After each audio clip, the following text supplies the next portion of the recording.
Bulletin के पेश करता है काकाजी वेडिंग मॉल वुमेन्स एक्सक्लूसिव, मोती गली, चौमोहल्ला पैलेस रोड, हैदराबाद। अस्सलाम वालेकुम, आदाब। मैं हूं मोहसिन और आप देख रहे हैं BBN न्यूज़। आइए शुरुआत करते हैं आज के खबरनामे की और नजर डालते हैं हेडलाइंस पर।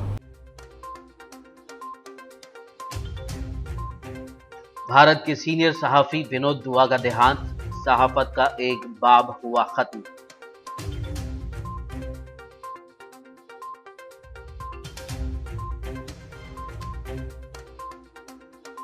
आंध्र प्रदेश के साबिक वज़ीर आला रोशैया ने आज ली आखिरी सांस।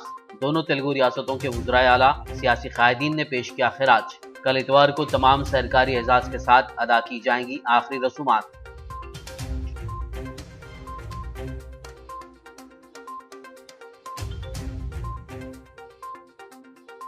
कोरोना वायरस की नई शक्ल ओमिक्रॉन का खतरा, हैदराबाद की IT कंपनियों के मुलाजमीन में खौफ।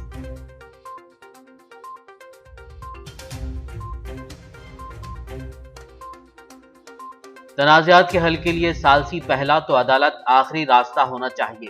हैदराबाद में मुनक़िदा बैनुल अक़वामी सालसी मरकज़ की कॉन्फ्रेंस से चीफ जस्टिस NV रमना का खिताब।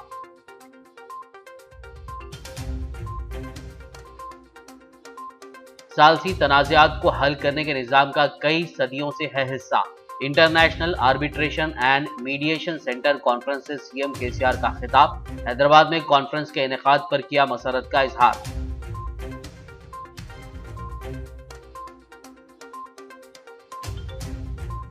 बीजेपी ने तेलंगाना हुकूमत से किया पेट्रोल डीजल पर वैट में कमी का मुतालबा। हैदराबाद और आदिलाबाद में एहतजाज।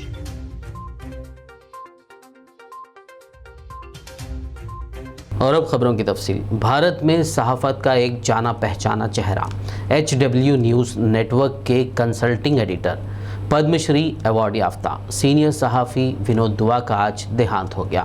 उन्होंने 67 साल की उम्र में दिल्ली के अपोलो अस्पताल में आखिरी सांस ली। ख़ानदानी ज़राए ने बताया कि उनका देहांत शाम तकरीबन 4:30 बजे हुआ। विनोद दुआ की बेटी मल्लिका दुआ ने उनके देहांत की इंस्टाग्राम के पोस्ट के ज़रिए तस्दीक की। विनोद दुआ ने दूरदर्शन और NDTV जैसे न्यूज़ चैनल्स के लिए खिदमात अंजाम दी। बताया जाता है कि विनोद दुआ की आखिरी रसूमात दिल्ली के लोधी शमशान घाट पर अदा की जाएगी। मुत्तहिदा आंध्र प्रदेश के साबिक चीफ मिनिस्टर K रोशैया का आज 88 बरस की उम्र में देहांत हो गया। उनकी ज़िंदगी और सियासी सफ़र पर डालते हैं एक सरसरी नज़र। मुत्तहिदा आंध्र प्रदेश के साबिक चीफ मिनिस्टर और कांग्रेस के सीनियर लीडर कोनेजेटी रोशैया का आज हफ्ते की सुबह हैदराबाद में देहांत हो गया। वो 88 साल के थे। उनके पसमानदगान में उनकी अहलिया शिवालक्ष्मी, बेटे KS सुब्बाराव और KSN मूर्ति के अलावा बेटी P रमादेवी शामिल हैं। लो पल्स रेट और लो BP की शिकायत पर घर वालों ने K रोशैया को बंजारा हिल्स के एक अस्पताल ले गए, जहां डॉक्टर्स ने बताया कि वो चल बसे। उनकी डेड बॉडी को अमीरपेट धर्मकरम रोड पर वाक़े उनकी रिहायशगाह पर आखिरी दीदार के लिए रखा गया है। इतवार को मैयत को गांधी भवन में कांग्रेस लीडरों और आम लोगों के लिए रखा जाएगा और फिर गांधी भवन से जुबली हिल्स में वाक़े महाप्रस्थानम तक जनाजे का जुलूस निकाला जाएगा, जहां दोपहर 1 बजे उनकी आखिरी रसूमात अदा की जाएंगी। तेलंगाना के वज़ीर आला के चंद्रशेखर राव की हिदायत के मुताबिक साबिक वज़ीर आला और कांग्रेस के सीनियर लीडर K रोशैया की आखिरी रसूमात रियासती हुकूमत की जानिब से तमाम तर एजाज के साथ अदा करने का फैसला किया गया है और हैदराबाद और रंगारेड्डी के जिला कलेक्टर्स को इस ज़िम्मन में ज़रूरी इंतजामात की हिदायत दी गई है।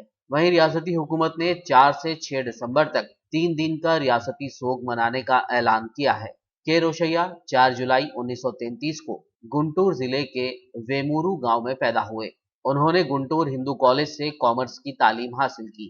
कांग्रेस पार्टी की जानिब से उन्हें 1968, 1974 और 1980 में उस वक्त की आंध्र प्रदेश कानून साज काउंसिल के लिए मुंतखब किया गया। वो 1989 और 2004 में चिराला असेंबली हलके से MLA मुंतखब हुए। 1998 में वो नरसाराव पेट से रुकन पार्लियामेंट मुंतखब हुए। 2009 में वो दोबारा कानून साज काउंसिल के लिए मुंतखब किए गए। K रोशैया ने सितंबर 2009 से नवंबर 2010 के दरमियान मुख्तसर मुद्दत के लिए YS राजशेखर रेड्डी की अलमनाक मौत के बाद मुत्तहिदा आंध्र प्रदेश के चीफ मिनिस्टर का ओहदा संभाला। उन्होंने सेहत की खराबी की वजह से 24 नवंबर 2010 को इस ओहदे से इस्तीफा दे दिया और एन किरण कुमार रेड्डी ने उनकी जगह ले ली। बाद में उन्होंने साल 2011 में तमिलनाडु के गवर्नर के तौर पर हलफ लिया और अगस्त 2016 में अपनी मुद्दत पूरी करने के बाद वो सियासत से रिटायर हो गए। तकरीबन 6 दहाइयों के अपने सियासी सफर में के रोशैया ने मर्री चिन्ना रेड्डी, कोटला विजय भास्कर रेड्डी, एन जनार्दन रेड्डी और वाईएस राजशेखर रेड्डी के दौर तक सबसे तवील मुद्दत के लिए बतौर वजीर खजाना खिदमात अंजाम दी। किसी रियासत के लिए सबसे ज्यादा बजट पेश करने का रिकॉर्ड के रोशैया के नाम है। उन्होंने 15 बार आंध्र प्रदेश का रियासती बजट पेश किया। Bureau report, BBN news. मुत्तहिदा आंध्र प्रदेश के साबिक चीफ मिनिस्टर के रोशैया का हफ्ते को देहांत होने की खबर के आम होते ही दोनों तेलुगु रियासतों के कोने कोने से उनके चाहने वालों की जानिब से खिराज अकीदत पेश करने का सिलसिला जारी है। दोनों तेलुगु रियासतों के वज़राए आला के चंद्रशेखर राव और जगन मोहन रेड्डी, तेलंगाना की गवर्नर तमिलिसाई सुंदरराजन, एपी के गवर्नर बिश्वभूषण हरिचंदन, तेलंगाना प्रदेश कांग्रेस कमेटी सदर रेवंत रेड्डी, एपी कांग्रेस कमेटी सदर एस शैलजानाथ समेत दीगर कांग्रेसी कायदीन कारकुनान के अलावा सियासी जमातों के कायदीन, सुदूर नामवर शख्सियात, फिल्मी दुनिया की हस्तियां और दीगर पेशावर अफराद ने दुख का इजहार करते हुए उन्हें खिराज पेश किया। के रोशैया की रिहाइशगाह पर सियासी कायदीन, रिश्तेदारों और उनके चाहने वाले पहुँचते हुए उनको खिराज पेश कर रहे हैं। ఆంధ్రప్రదేశ్ రాష్ట్ర మాజీ ముఖ్యమంత్రి గారు రాష్ట్ర రాజకీయాల్లో తనదైన శైలిలో ఒక ప్రత్యేకతను చాటుకున్న సీనియర్ నాయకులు గౌరవనీయులు రోషయ్య గారు మృతి చెందడం చాలా దురదృష్టకరం, బాధాకరం. వారి ఆత్మకు శాంతి చేకూరాలని వారి కుటుంబ సభ్యులందరికీ ప్రగాఢమైనటువంటి సానుభూతిని తెలియజేస్తా ఉన్నాం. ముఖ్యంగా తెలుగు రాష్ట్రాల్లో చూసినప్పుడు రోషయ్య గారితో చాలామందికి కూడా దగ్గరి అనుబంధం ఉంటుంది. బహుశా దేశ చరిత్రలోనే 15 సార్లు ఒక రాష్ట్ర శాసనసభలో బడ్జెట్ ప్రవేశపెట్టినటువంటి ప్రత్యేకత రోషయ్య గారికే దక్కుతుంది. వారు పనిచేసిన అందరి ముఖ్యమంత్రుల చేత కూడా మెప్పుబంది, శభాష్ అనిపించుకున్నటువంటి నాయకుడు. ప్రతిపక్షాలను సైతం కూడా ఒప్పించగలిగి మెప్పించగలిగేటువంటి నేర్పరితనం, చక్కటి మాటలతో అందరినీ కూడా కన్విన్స్ చేసేవారు. ఉద్యమ సమయంలోనైనా వారితో అనేక సందర్భాల్లో కలిసే అవకాశం, వారితో మాట్లాడే అవకాశం దొరికేది. వారు ముఖ్యమంత్రిగా ఉన్న సమయంలోనే గౌరవనీయులు చంద్రశేఖరరావు గారు ఆమరణ నిరాహార దీక్షకు పూనుకున్న సందర్భాలు. సో అనేక సందర్భాల్లో కూడా వారిని మాట్లాడడం కానీ వారితో చర్చించిన సందర్భాలు ఉన్నాయి. తెలుగు రాష్ట్రాల్లో ఇలా వారి మరణం అనేక మందిని దిగ్భ్రాంతికి లోను చేసింది. వివాదరహితుడిగా అందరి మన్నల్ని పొందినటువంటి ఒక అరుదైనటువంటి నాయకులు గౌరవనీయులు రోషయ్య గారు. कोरोना वायरस की नई शक्ल ओमिक्रॉन का खौफ हैदराबाद में वाक़ आईटी कंपनियों के मुलाजिमीन में पाया जा रहा है। शहर में 1200 आईटी कंपनियां हैं जिनमें तकरीबन 6 लाख मुलाजिमीन काम करते हैं। हुकूमत की जानिब से भरोसा दिलाने के बाद कई कंपनियों ने अपने मुलाजिमीन को हिदायत दी थी कि वो कोरोना के टीके लेते हुए मुलाजमत पर रुजू हो जाएं। ताहम कोरोना की नई शक्ल के सामने आने के बाद इन कंपनियों में खिदमात अंजाम देने वाले सॉफ्टवेयर इंजीनियर्स खौफ के साए में देखे जा रहे हैं। कई मुलाजमीन फिर से वर्क फ्रॉम होम को तरजीह दे रहे हैं। सुप्रीम कोर्ट के चीफ जस्टिस रमन्ना ने तेलंगाना के वज़ीर आला के चंद्रशेखर राव के साथ शहर हैदराबाद की नोवोटेल होटल में international arbitration and mediation centre यानी बैनुल अक़वामी सालसी मरकज़ की कॉन्फ्रेंस में शिरकत की। इस मौके पर जस्टिस एनवी रमन्ना ने कहा कि सुप्रीम कोर्ट में ज़ेर इल्तिवा मामलात की जल्द समाअत की जाएगी। उन्होंने कहा कि जल्दी ही सालसी के ज़रिए मसाइल हल हो जाएंगे। उन्होंने कहा कि अदालत से रुजू होना आखिरी रास्ता होना चाहिए। Which provides an example for an early attempt of mediation and a conflict resolution tool, where Lord Krishna attempted to mediate between Pandavas and Kauravas. It may be worthwhile recall that the failure of mediation led to a disastrous consequence. You may not be law graduates, but with your experience of leading with complex commercial transactions and practical knowledge, you already know about the legal system in this country.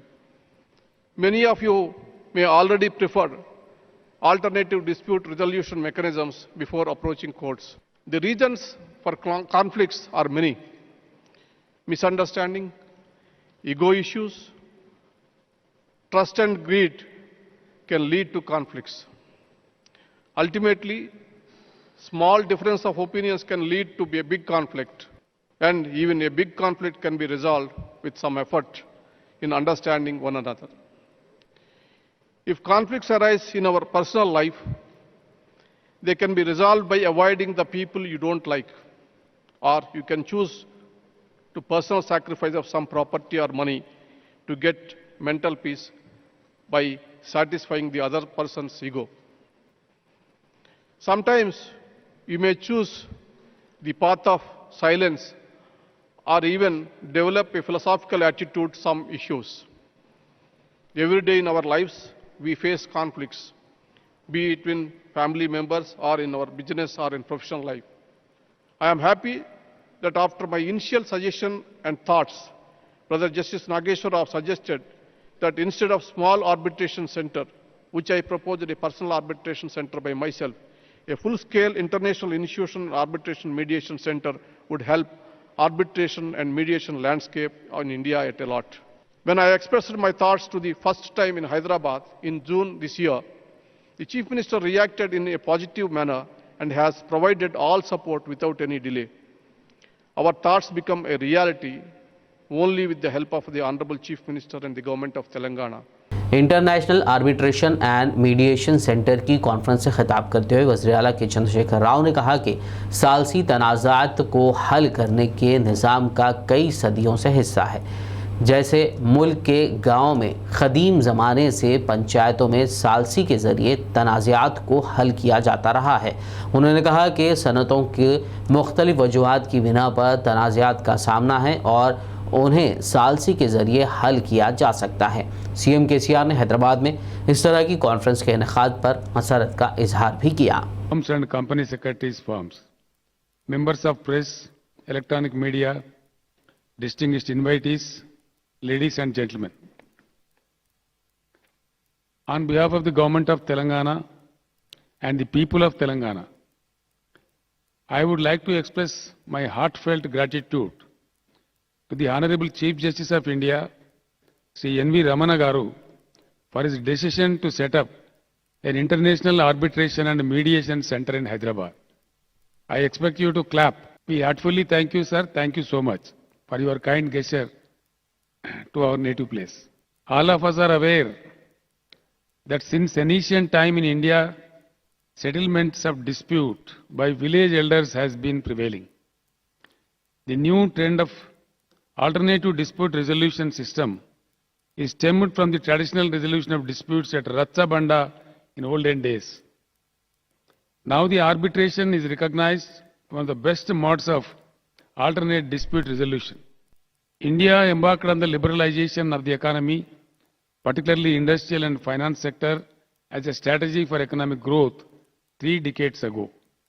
We know that ease of doing business and efficient enforcement of contracts are very critical for the growth of economy. Unfortunately, India is lagging behind when it comes to enforcement of contracts. Though it is very late in establishing such a center in the country, we should be happy that it is coming up now and in Hyderabad. Hyderabad is a very appropriate choice given its thriving IT and industrial sectors and best quality supporting infrastructure like airport and hotels. And our central location and excellent connectivity with the rest of the country and the world, Hyderabad has emerged as a global city in the recent past. मजलिस इत्तेहादुल मुस्लिमीन के general secretary व याकुतपुरा रुकन assembly Syed Ahmad Pasha Qadri ने खुली Qutub Shah stadium में राब्ता foundation के ज़ेर एहतमाम मुनक़िदा 2 रोज़ा राब्ता हेल्थ एक्सपो और अवार्ड्स प्रोग्राम का इफ्तिताह किया। रुकन असम्बली पाशा खादरी ने एक्सपो का दौरा करते हुए तफसीली जायज़ा लिया और मौजूदा दौर में हेल्थ एक्सपो मुनक़िद करने पर राब्ता फाउंडेशन की सदर सोबिया जुवेरिया और इसमें शिरकत करने वाले डॉक्टर्स के अलावा दीगर ज़िम्मेदारान को मुबारकबाद दी। इस मौके पर राब्ता फाउंडेशन की सदर सोबिया जुवेरिया, फाउंडेशन के ज़िम्मेदारान व अरकान, डॉक्टर्स और दीगर मौजूद थे। खुली कुतुब शाह स्टेडियम में मुनक़िदा इस प्रोग्राम में 2 दिनों यानी आज और कल इतवार तक मुख्तलिफ डॉक्टर्स लोगों को मुफ्त मुआयने करेंगे और ज़रूरी अद्वियात भी देंगे।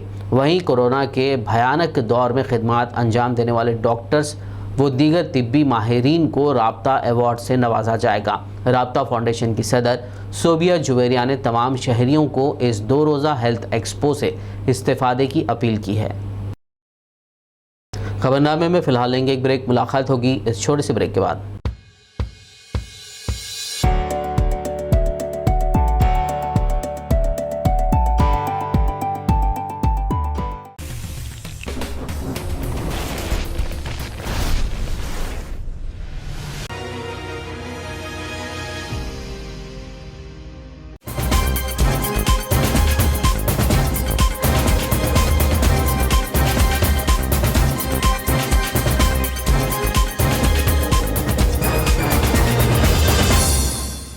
ब्रेक के बाद खबरनामे में आपका दोबारा खैर मकदम है। आइए बढ़ते हैं मजीद खबरों की जानिब।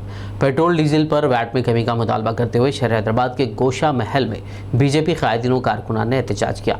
गोशा महल गांधी जी के पुतले के करीब किए गए इस एहतजाज में बीजेपी लीडर उदय कुमार के अलावा दीगर ने हाथों में प्ले कार्ड्स थामे केसीआर हुकूमत के खिलाफ नारे बुलंद किए और वैट में कमी करते हुए रियासत की अवाम को पेट्रोल और डीजल सस्ते दामों में दस्तयाब कराने का मुतालबा किया।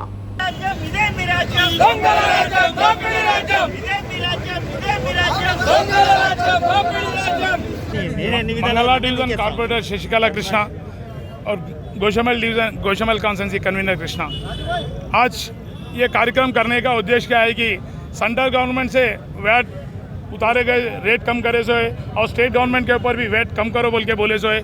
ऑलरेडी बीजेपी गवर्नमेंटों में वैट कम करके और पेट्रोल डीजल के ऊपर कम करके वहाँ कर रहे हैं। और ये केसीआर साहब ने बोले थे सेंट्रल गवर्नमेंट को तुम डीजल का पेट्रोल का दाम कम करो बोल के, उन्होंने सेंट्रल गवर्नमेंट ने वैट के हिसाब से उसको कम करके लाए। मगर यहाँ स्टेट गवर्नमेंट बोले बाद भी उन्होंने खुद वादा दिए सो है तुम कम करो बोल के। सेंट्रल गवर्नमेंट को 24 रुपीज़ पर से income sale tax income tax रहता और स्टेट गवर्नमेंट को 44 रुपीज़ रहता। 44 में से एक 10 रुपये भी कम करना नहीं चाह रहे। कहीं को बोले तो तेलंगाना को जनता को इन्हें मारना चाह रहे, महंगाई बढ़ाना चाह रहे। इसलिए कि हम विज्ञप्ति करते हैं केसीआर को कहाँ भी नहीं छोड़ेंगे, फार्म हाउस में रहने तो नहीं छोड़ेंगे, प्रगति भवन में नहीं रहे तो नहीं छोड़ेंगे और कहाँ भी उसको रहने नहीं देंगे। हमारी मांग पूरी करके स्टेट गवर्नमेंट के पूरे रास्ता कैसा कम करे रेट, यहाँ भी कम वैट कम करके रेट कम करना बोल के हम ये भारतीय जनता पार्टी गोलकोंडा डिस्ट्रिक्ट से विज्ञप्ति कर रहे। ये अवकाश देने के अवसर, नमस्कार।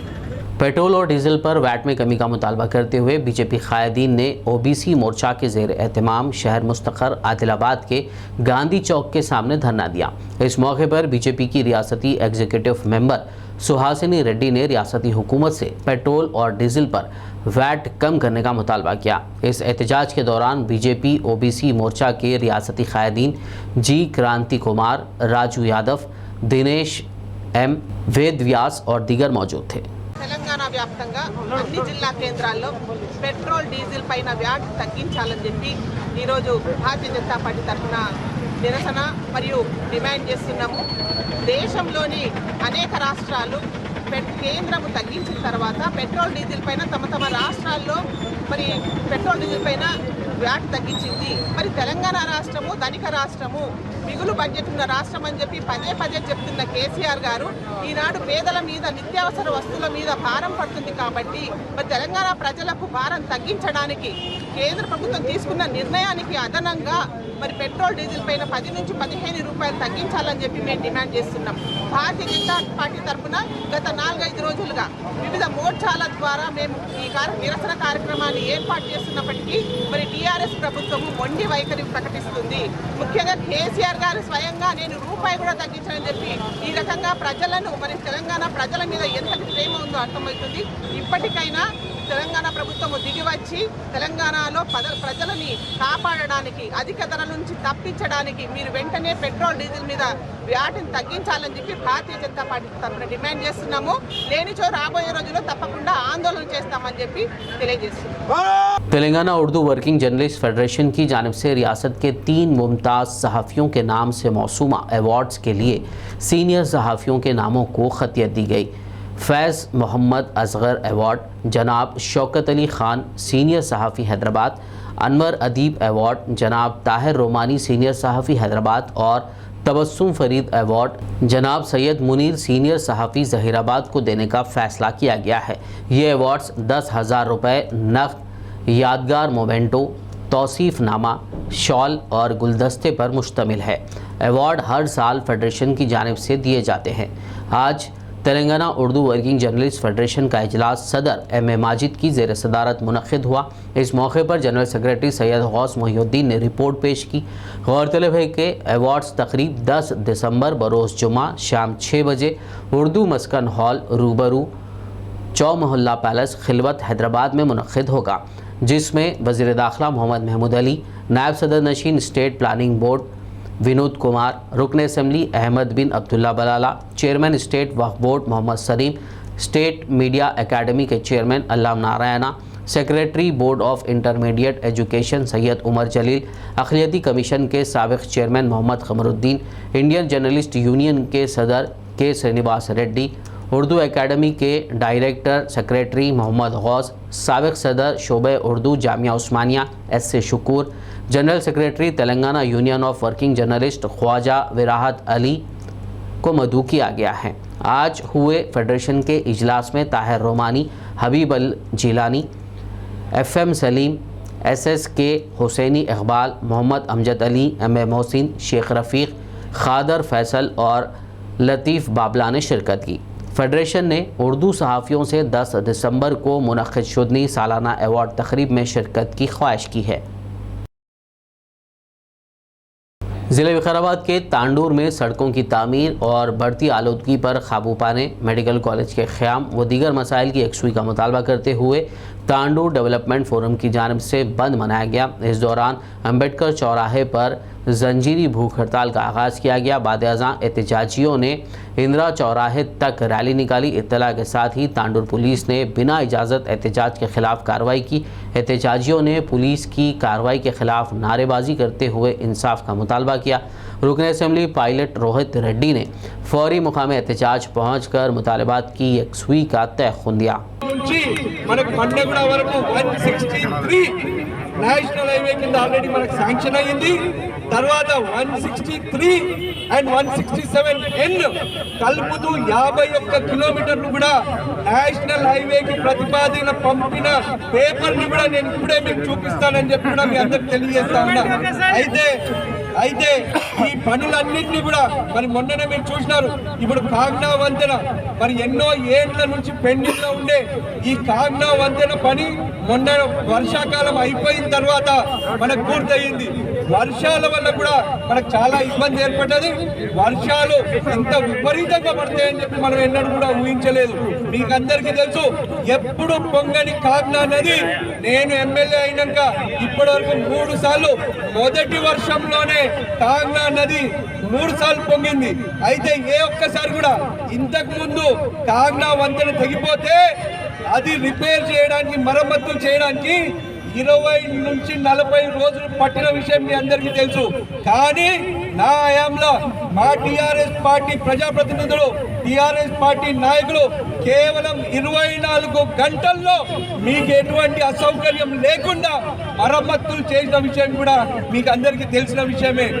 ज़िले कामारेड्डी के बांसवाड़ा में वाक़ अम्बेडकर चौराहे पर सहाफ़ियों ने रास्ता रोको एहतजाज किया। बीजेपी लीडरों की जानिब से सहाफ़ियों पर नाजेबा रिमार्क्स किए जाने के ख़िलाफ़ बांसवाड़ा प्रेस क्लब के ज़ेर एहतमाम आज रास्ता रोको एहतजाज किया गया। इस दौरान बांसवाड़ा प्रेस क्लब के सदर मधुसूदन रेड्डी और साबिक़ सदर साई रेड्डी ने खिताब करते हुए कहा कि उस वक्त तक खबरों का बाइकआउट करने का फ़ैसला किया गया है जब तक बीजेपी के कायदीन सहाफ़ियों से मुआफ़ी नहीं मांग लेते।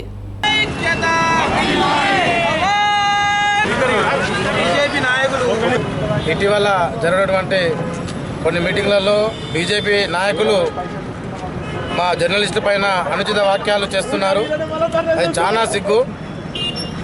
ఎక్కడో మీ పర్సనల్ ఇష్యూ పెట్టుకొని విలేకరులందరికీ వాక్యాలు జారీ చేయడం అది పద్ధతి కాదు. దయచేసి మా పైన మా జర్నలిస్ట్ సంఘం ఎప్పుడైనా ఒకటే ఉంటుంది. మా పైకి కానీ ఎవరైనా వస్తే కనుక ఖచ్చితంగా కఠిన చర్యలు తీసుకుంటామని చెప్పేసి జర్నలిస్టుపై అనుచిత వాక్యాలకు నిరసనగా ఏ రోజైతే బీజేపీ నాయకులు మా పత్రికా వాళ్ళకు కానీ మీడియా వాళ్ళకు కానీ క్షమాపణను చెప్తారో అప్పటి వరకు మా పెన్ డౌన్ ఉంటుంది. బీజేపీ ప్రతి ఒక్క వార్తలు కూడా మేము బైకాట్ ఏం జరుగుతున్నది. ఇటీవల కాలంలో బీజేపీ నాయకులు విలేకరులపై అనుచిత వ్యాఖ్యలు చేయరాదు. వాళ్ళు చేస్తున్నారు, ఇది మంచి పద్ధతి కాదు. మేము విలేకరులమంటే ప్రజాసేవకులము, ప్రజలకు అంకితమై ఉంటాము. నాయకులు మీరు ఎదగడానికి మా విలేకరులే ఎక్కడికి వెళ్ళి ఎదిగినరాయా? మా రిపోర్టర్లు చేయగానే మాకు కూడా సంఘం ఉన్నది. ఖబర్దార్ ఇంకోసారి మా జోలికి రావద్దు. जीआरपी और आरपीएफ की खुसूसी टीम्स ने मुश्तरका कार्रवाई करते हुए खाजीपेट से सिकंदराबाद आ रही ट्रेन में 72 किलोग्राम गांजा स्मगल कर रही 2 खवातीन को गिरफ्तार कर लिया, जबकि असल मुलजिम दीपक की तलाश जारी है। इस ज़िमन में मुतालिका आला अहदेदार ने तफसीलात से मीडिया को वाकिफ करवाया। మన రాష్ట్ర ముఖ్యమంత్రి గారు గత నెల అక్టోబర్ 20 తారీఖున పోలీస్ డిపార్ట్మెంట్ మరియు ఎక్సైజ్ డిపార్ట్మెంట్తో ఒక స్పెషల్ మీటింగ్ కండక్ట్ చేయడం జరిగింది. దాని తర్వాత అందరికీ ఆదేశాలు ఇవ్వడం జరిగింది. ఈ గాంజా కానీ డ్రగ్స్ కానీ మన స్టేట్లో ఎక్కడా కూడా కన్జంప్షన్ ఉండకూడదని దాని మీద స్పెషల్ డ్రైవ్ చేయమని డీజీ సార్ ఆదేశాలు మరియు మా ఏడీజీ సార్ ఆదేశాల మేరకు రైల్వేస్లో స్పెషల్ డ్రైవ్ కండక్ట్ చేస్తున్నాము. అది అక్టోబర్ 20 తారీఖు నుంచి స్పెషల్ టీమ్స్ ఫామ్ చేసి జీఆర్పీ అండ్ ఆర్పీఎఫ్ కొన్ని ట్రైన్స్ ఏవైతే గాంజా ట్రాన్స్పోర్టేషన్కి ఎక్కువ ట్రైన్స్ యూజ్ చేస్తారో ఆ ట్రైన్స్లో స్పెషల్ డ్రైవ్గా స్పెషల్ టీమ్స్ని ఫామ్ చేసి సర్ప్రైజ్ చెక్స్ కండక్ట్ చేస్తున్నాము.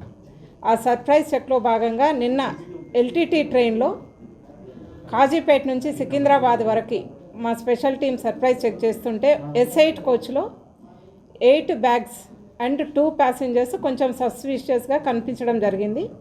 ఆ 8 బ్యాగ్స్ని చెక్ చేయగా దాంట్లో 72 కిలోల గాంజా మరియు 2 అక్యూజ్ని కస్టడీలోకి తీసుకొని క్వశ్చన్ చేస్తే దాంట్లో గాంజా మరియు అక్యూజ్ని అరెస్ట్ చేయడం జరిగింది. దీంట్లో 2 ఫీమేల్ అక్యూజ్డ్ ఉన్నారు.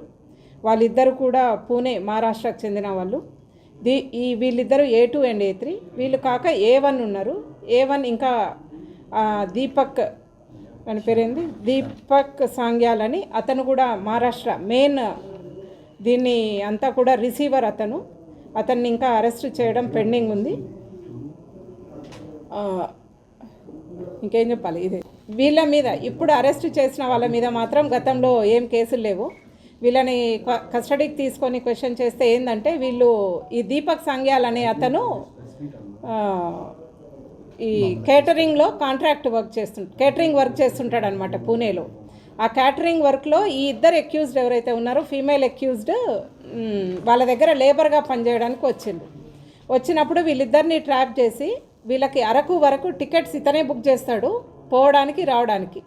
అరకు వరకు టికెట్స్ బుక్ చేసి వీళ్ళకి ఏం చెప్తాడంటే అరకు వెళ్తే మీకు ఒక ప్యాకేజ్ లగేజ్ ఇస్తారు, ఆ లగేజ్ కలెక్ట్ చేసుకొని ఒక స్పాట్ చెప్తాడు.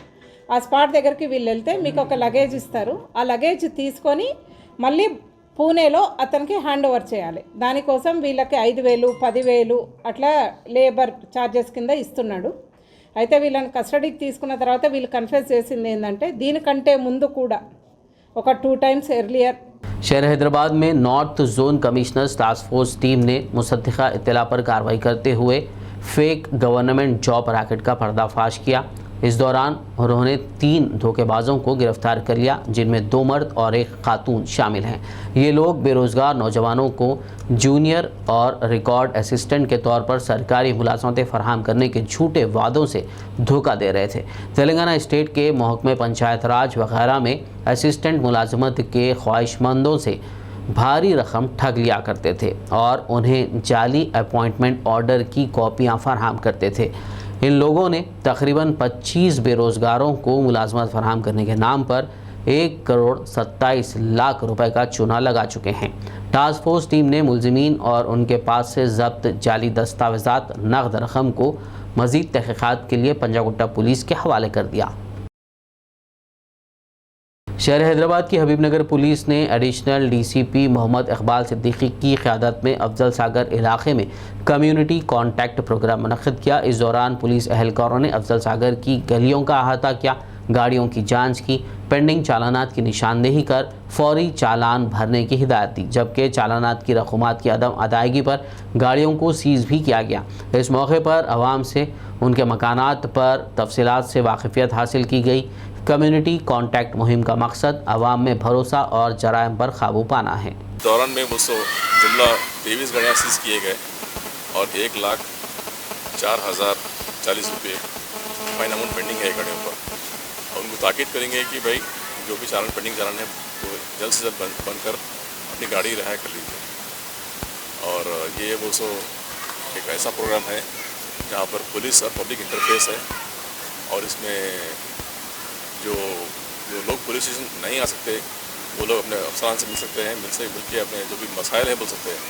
तो इस दौरान में वो काफ़ी हद तक यहाँ के सीनियर सिटीजन से मिलना हुआ, शॉपकीपर से मिलना हुआ और उनके जनरल मसाइल क्या है वो मालूम करना हुआ।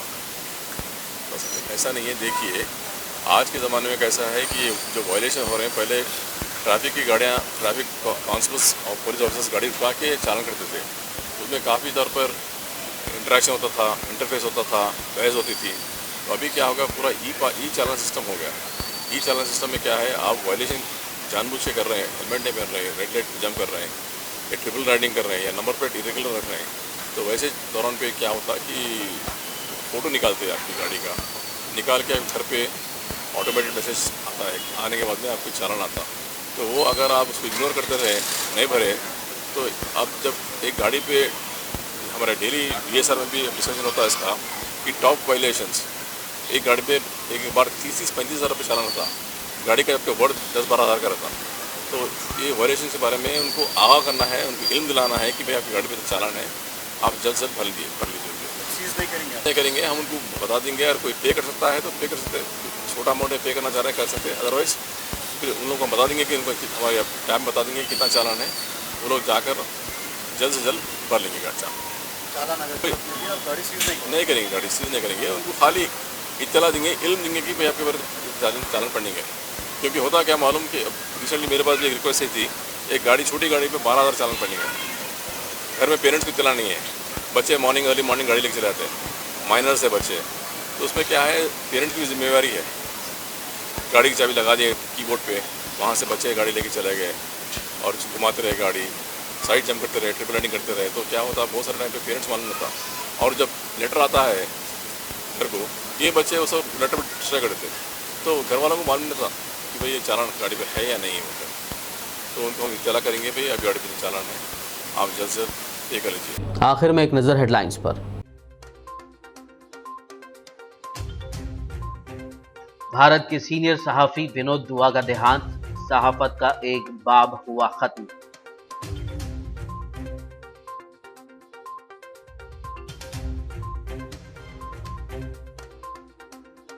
आंध्र प्रदेश के साबिक वज़ीर आला रोशैया ने आज ली आखिरी सांस। दोनों तेलुगु रियासतों के वज़ीर आला सियासी कायदीन ने पेश किया खिराज।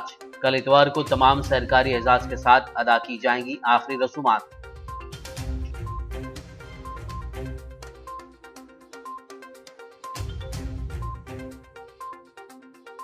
कोरोना वायरस की नई शक्ल ओमिक्रॉन का खतरा, हैदराबाद की IT कंपनियों के मुलाजमीन में खौफ।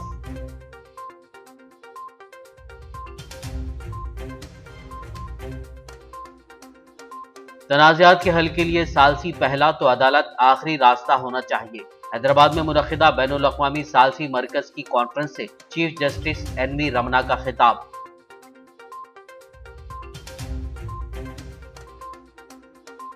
सालसी तनाज़ात को हल करने के निज़ाम का कई सदियों से है हिस्सा। International arbitration and mediation centre conference से CM KCR का खिताब। हैदराबाद में कॉन्फ्रेंस के इनेकाद पर किया मसरत का इजहार।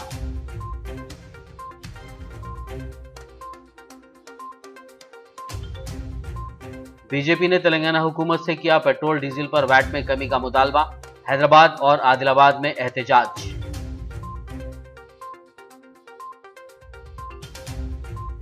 खबरनामे में फिलहाल बस इतना ही। ताज़ा तरीन अपडेट्स के लिए देखते रहिए PBN न्यूज़। यूट्यूब और फेसबुक पर मौजूद हमारे वीडियोस को लाइक और शेयर ज़रूर कीजिए।